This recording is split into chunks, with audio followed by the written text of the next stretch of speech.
Ca rùm đầy khía bắt đầu cái đây sừng khầm.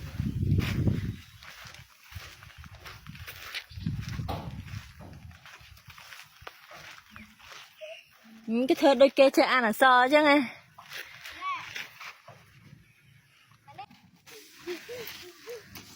Cái cho mơ khang khéo chất dần.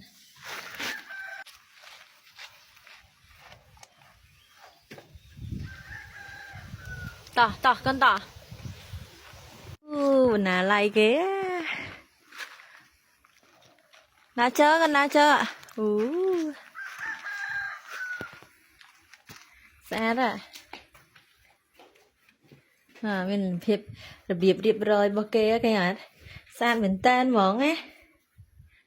Ông ca rùm đầy cái này bắt đầu cái đây sẵn khấm mình sắp hơi chớn nè.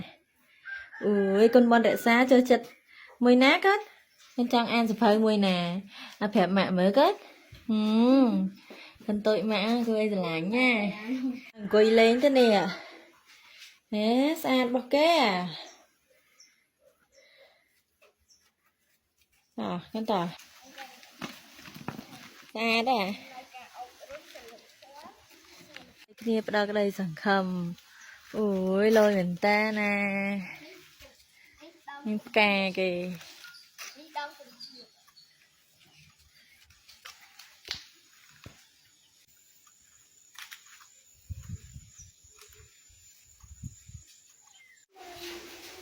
Cái trăng chơi hiện đại à.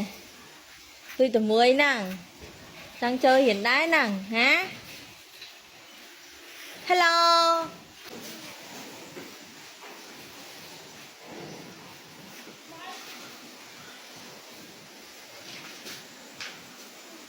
Còn sao hai nè cái hộp hay bọt bọt trao xuống.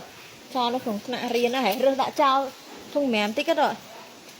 Tới cái đã hãy nữa trao thằng plastic ấy ạ. Rồi trao thùng mềm tích ạ.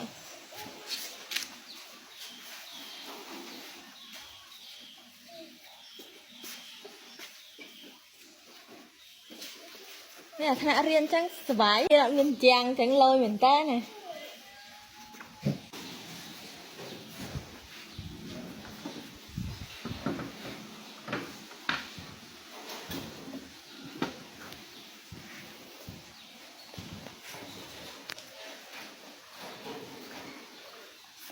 Đua rồi, cho thịt tinh.